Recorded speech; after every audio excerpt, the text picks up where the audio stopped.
में काबिल सदहतराम है, खिदमत में अर्ज सबकी मेरा सलाम है। अस्सलामु अलैकुम व रहमतुल्लाहि व बरकातुहू।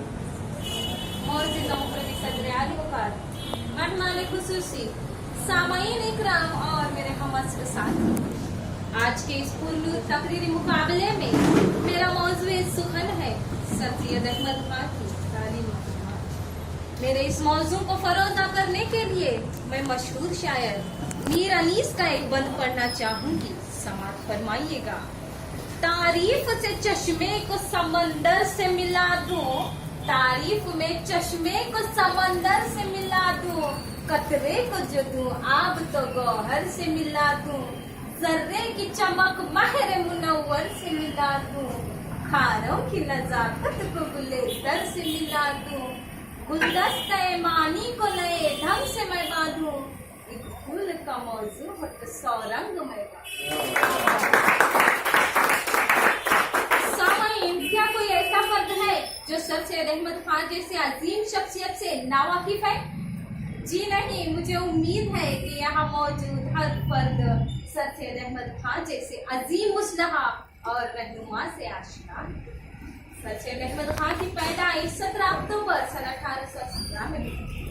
उनके दौर को उर्दू नस्र का दौर जदीद और खुद सर सैयद अहमद खां को उस दौर का मुजद्दिद आज़म कहा जाता है। उनका बुनियादी मकसद मुसलमानों की फलाह बहबूदी और तंजीम। सर सैयद अहमद खां की फिक्री कोशिशों की वजह से ही न सिर्फ ख्यालात में तब्दीली पैदा हुई, बल्कि इबारत ताराई का कदीम रिवाज कम हुआ और गैर जरूरी अल्फाज के बोझ से जबान आजाद हुई। सर सैयद अहमद खां ने उर्दू जबान को इल्मी जबान बनाया। मेरे हम सफीर और सर सैयद अहमद खां ने तालीमी तहरीक में जिस खुलूस और बेगर्जी का सबूत दिया है वो बेनजीर है।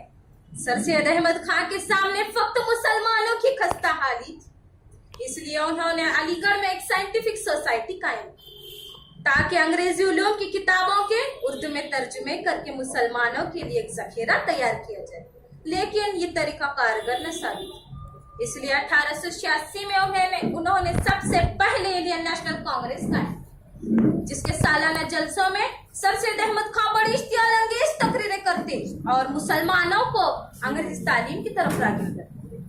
जदीद तालीम का मकसद ये नहीं कि अंग्रेजी जबान को ही लाजमी तौर पर पढ़ा जाए, बल्कि जिस जबान में हो सके कि तालीम हासिल करना जरूरी है।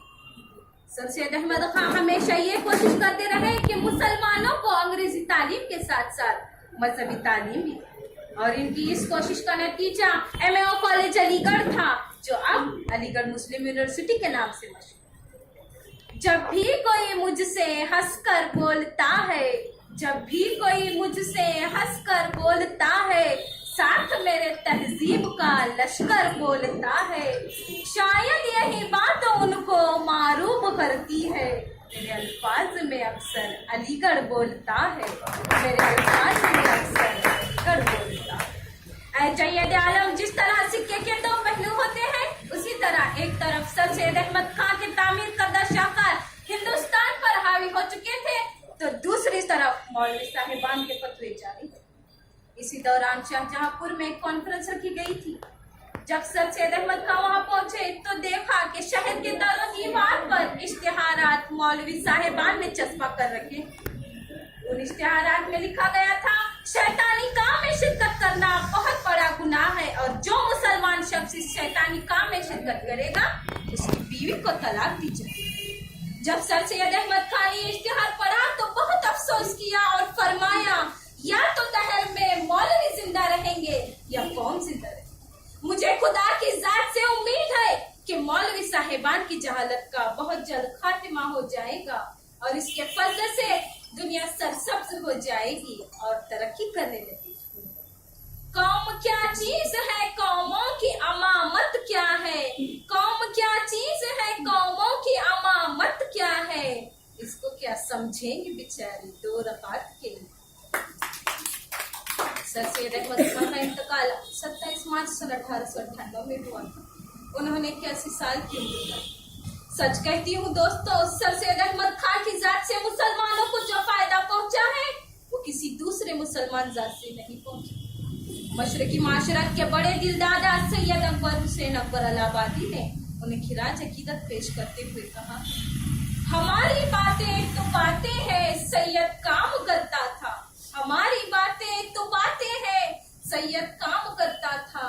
न भूलो फर्क है कहने वाले करने वाले में, कहे जो चाहे कोई, मैं तो ये कहती हूँ अकबर, खुदा बख्शे बहुत सी खूबियाँ थी मरने वाले में, खुदा बख्शे बहुत सी खूबियाँ थी मरने वाले में। मेरी खुश नसीबी है कि आप सभी के सामने लफ्ज़शाई का मौका। मैं इख्तिताम में एक शेर कर अर्ज करना चाहूंगी, समात फरमाइएगा। सबक फिर पढ़ सदाकत का, अदालत का, शुजाअत का। सबक फिर पढ़ सदाकत का, अदालत का, शुजाअत का। लिया जाएगा तुझसे काम दुनिया की अमामत का।